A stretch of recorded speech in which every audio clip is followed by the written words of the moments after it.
Hey guys, welcome back to my channel. If you're new, my name is Desiree, your go-to channel for all things Japanese and Korean beauty, as well as my annual vlogs to Japan, where I show you all the good places to eat and the good places to go. So be sure to subscribe so you don't miss any of my new videos. Alright, so for today's video, I'm going to be reviewing the Beauty Filter Cream by Son&Park. Now this product is kind of a newer product at Sephora. It is a high-end Korean beauty brand. So this Beauty Filter Cream is supposed to act as a primer and, as the name suggests, give you that filter effect throughout the day. This product also claims to reduce the appearance of pores and fine lines and control sebum production throughout the day. So I have oily skin, and there's like this fine line between being oily and dewy, and if this product can give me that dewy look without making me look oily throughout the day, it's definitely worth testing that. So to test out the claims of this primer here, I landed to the conclusion of testing it against this primer called the No Poreblem Primer by Touch in Sol right here. Now the reason why I picked this primer as opposed to other ones, because this is like my go-to primer. It does the basics, it mattifies my skin,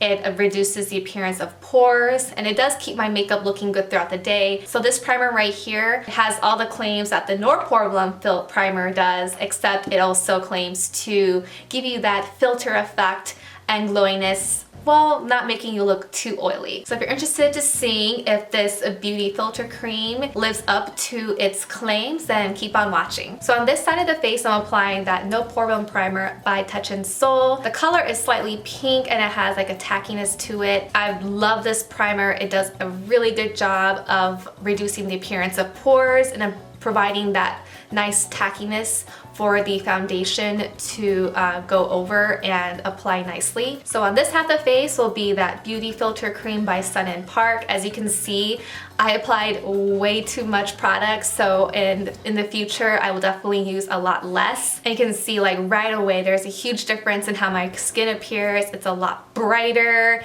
It does have like a little iridescent pinkness to it, which I don't think I was a huge fan of, because I do have a little bit of redness to my face because of the acne or acne scarring and a little bit of redness around my nose. So it kind of clashed with that at first. So I was pretty much taken aback by that initial application, but once blended out and with the rest of my foundation, you'll see that it gets a lot better. But yeah, this product definitely has like a moisturizing feel to it. It does really it definitely does give you the glow that it claims. Now this product also claims to reduce the appearance of pores and fine lines.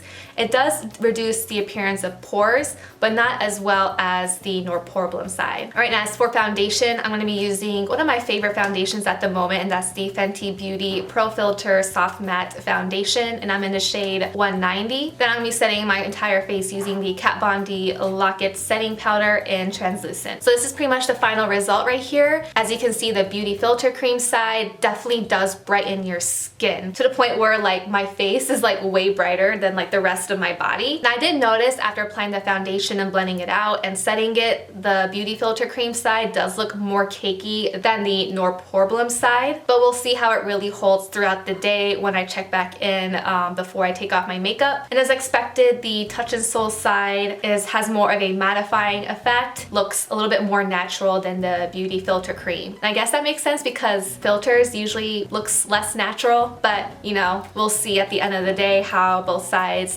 hold up. Alright, so it's been about 8 hours. If you remember, this side was the Beauty Filter Cream side and this side was the No Poreblem Primer side. And as for the Beauty Filter Cream, I am pleasantly surprised as to how my makeup looks. Now if you just ignore this part right here, because I do wear glasses all day, but other than that, like my makeup looks really good. And as expected, the Beauty Filter Cream side looks more glowy and dewy than the Touch in Sol No Poreblem Primer side. But it's like that, like I mentioned, it's that nice balance between being too oily and looking dewy, and I feel like this primer actually did a really good job of controlling how my oils come throughout the day. So yeah, I'm really surprised. Like I'm pretty impressed by this primer. Another thing I like to point out is that it didn't do as well as holding the foundation like around here, but that's not too big of a deal. It's something that I can probably blot throughout the day. But other than that, like my blush and bronzer still look pretty good, and the rest of my foundation looks almost as comparable to the No Poreblem Primer side, which does pretty good job of keeping my foundation looking pretty good throughout the day. All right, so my final verdict on this beauty filter cream by Son&Park is like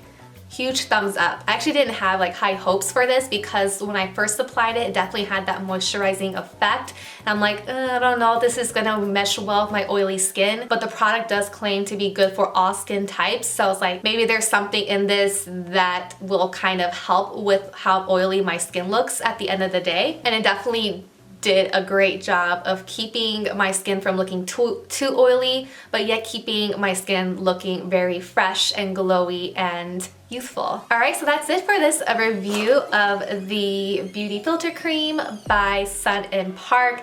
Definitely go check it out if you are in the search of kind of like a high-end primer that also kind of acts as like a luminizer. In the future, for me, I feel like during the summer I might transition to kind of mixing this maybe with foundation or other primers instead of solely relying on this as my only primer, but that's because I get super oily over the summer. Before you leave, don't forget to give this video a thumbs up and subscribe to my channel for videos every single week. The link to subscribe will be somewhere up here.